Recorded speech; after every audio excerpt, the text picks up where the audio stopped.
Қазір мысалы өткенде бір неше күн бұрын Біріккен Ұлттар Ұйымына мүше 22 мемлекет, бірі де Түркия емес, бірі де мұсылман емес, Қытайдың зорлық-зомбылығына қарсы ресми хат жазып қол қойды. Жоғары деңгейде.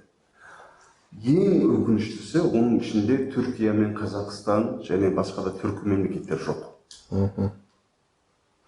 Біз бұған ренжиміз. Бірақ бір жағынан түсінуіміз керек. Демек, біздің мемлекеттеріміз осыны жасайтын күшке әлі күнде ие емес. Біз Қытайға бір жағынан тәуелдіміз. Қазақстан Қытайға тәуелді экономикалық жақтан. Өкінішке орай Түркия Қытайға тәуелді. Әрі экономикалық жақтан, әрі стратегиялық жақтан. Өйткені Түркияны Европа қысып жатыр, жақтан Ресей қысып жатыр. Үшіншісі Қытай қысып жатса, шыдай алмай қалады. Бұл енді жаңа біраздан кейін айтып өтемін, бұл түркінің бірлігі жоқтығынан. Түркі мемлекеттерінің. Бұл қашан біз мемлекеттер деңгейінде тоқтата аламыз? Түркілердің бірлігі, мен неге бірлік деп айтып жүрмін. Бірлік дегенде түркілердің 7 тәуелсіз мемлекеті. Енді Кипрді қоспасақ, әлем таныған, мойындаған 6 тәуелсіз мемлекеті бір болса, және Қытайға қарсы сол 22 христиан және Жапонияда бар ішінде мемлекет жазған хатты олардан бұрын біз жазсақ, біз 6 мемлекет болып, қандай керемет болмас па еді? Енді бұл не емес, Қытайды қорқытып емес, әрине.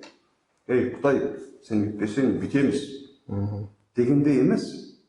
Тағы да әлемдік жаңағы мүдделерді қорғау үшін. Ол жерде сен қинап жатқан халық бар ғой, ол біздің туысымыз. Барлығы түркілер. Тимеш менің туысыма, тимеші. Бұл менің бірінші адамдық хақым емес па? Сіз маған 100% айта аласыз. Оғыз мырза, менің баламды ұрмашы. Енді оның қателіктерін түсіндіруіме болады. Сен тиіспеш менің балама. Олар біздің туыстарымыз.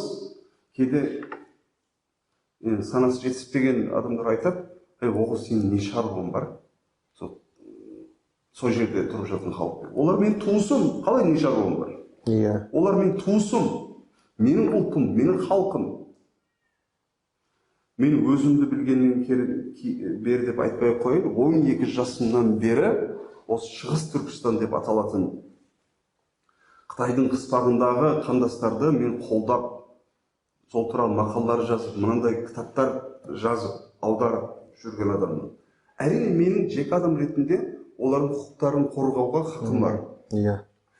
Бірақ біз қашан мемлекеттер деңгейінде қорғай аламыз? Бір болған кезде.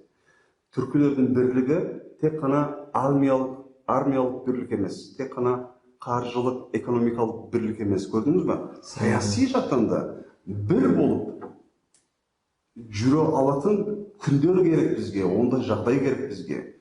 Және біз бір болсақ, тек қана өз туыстарымыздың құқықтарын ғана емес, әлем бойынша қай жерде қиналып жатқан бір халық болатын болса, тіпті Қытай ұлты қиналып жатқан болса, мысалы үшін Жапония Қытайды басып алса, Қытайларды өлтіріп жатса, оған ең бірінші біз қарсы шығамыз. Ертең Еуропалықтар Ресейді басып алса, орыстарды өлтіре бастаса, оған ең бірінші біз қарсы шығамыз. Өйткені бұл біздің генімізде бар. Біз әділетсіздікті жақтырмайтын ұлтпыз. Соның ішінде ең алдымен әрине біз өз халқымызды ойлауымыз керек емес па? Біз тәуелсіз мемлекеттер одағымызды құрып, түркілердің одағын құрып, басқа жол жоқ. Түркия проблемаларынан осы бірлік болмаса құтыла алмайды. Қазақстан түркі бірлігі болмайды, құтыла алмайды ешқандай проблемасынан. Өзбекстан құтыла алмайды. Кіп кішкенде Қырғызстан жоқ болып кетеді ертең, Құдай сақтасын. Бетін арғысын. Осы түркі бірлігі ғана бізді жарық күндерге шығара алады, ағайын. Енді айтады ғой, ешкім жол бермейді бұған деп, түркілердің бірігуіне. Неге жол бермейді? Мысалы үшін, Мен ойлаймын, бұл осындай қаламайтын елдер кімдер болуы мүмкін? Қытай қаламайды, Ресей қаламайды, кейбір мықты империалист Европа елдері қаламайды. Неге қаламайды? Олар қорыққандықтан емес. Олар бұлай ойламайды. Түркілер біріксе, басқа ұлттарды бізді жоқ қылып жібереді деп ойламайды олар.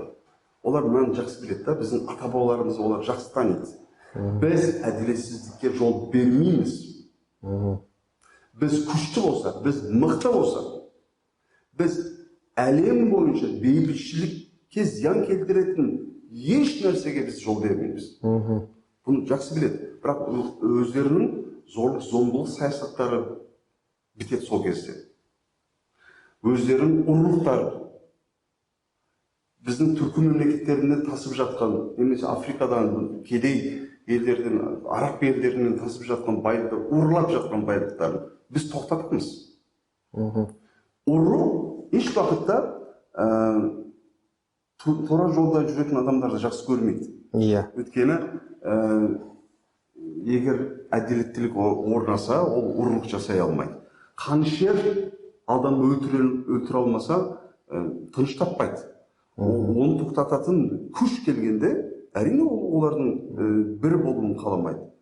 Бірақ енді ескертіп өту керек, әрине түркілер бірігу керек, бірақ ешкімді басқа ұлттарды жек көргендіктен емес, ол бірліктегі күшті біз еш уақытта басқа ұлттарды жоқ қылу үшін қолданбаймыз. Біз құрбандыққа шалатын малды да сыйлаймыз біз.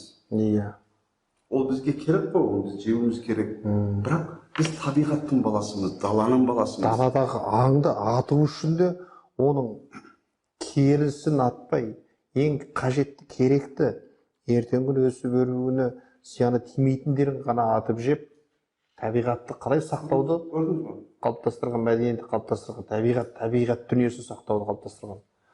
Біздің бұл тек қана бұл мәдениет емес, біздің генімізде бар. Генімізге дейін. Біз табиғатты жақсы көреміз. Табиғатқа кіретін, табиғатты құрайтын, оның ішінде адам баласы да бар, жәндіктер де бар, жануарлар да бар, ағаштар да бар, өсімдіктер де бар.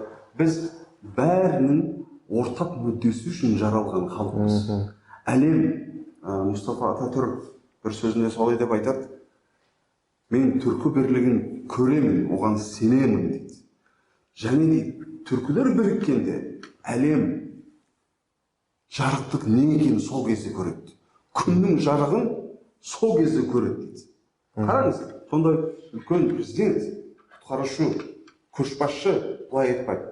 Түркілер біріккенде біз көрсетеміз, жаулап аламыз да өлтіріп тастаймыз деп айтпайды. Күннің жарығын әлем сол кезде көреді дейді. Сол үшін енді негізі есі дұрыс ұлттардың бәрі осы бірлікті қолдау керек деп ойлаймын, өздері үшін. Мынаған дайын болайық. Егер біз түркілер бірікпесек, ертең осы аз жері бай Қазақстанға, Қырғызстанға кірері, негізі Қытайдың армиялық соғыс онша әдет емес. Бірақ енді бос қой. Бос. Құнарлы. Мысалы үшін, сіз өзіңіз Қытай деп ойлаңызшы, Қытай ұлтының өкілі, қанша миллиард халықтың бір мүшесі ретінде. Көршіңізде осындай бос, құнарлы жер бар. Неге мен бұл жерде тығылып отыруымыз керек? Ертең өкініш бар, енді бұны күту керек. Дайын болу керек. Әрине, болдырмауға біз қасық қанымыз қалғанша тырысамыз, қарсы тұрамыз. Бірақ Қытай ертең осы қандастарымызды қинағанмен қоймайды. Түркі бірлігі болмайынша біздің ертеңіміз жоқ, ағайын.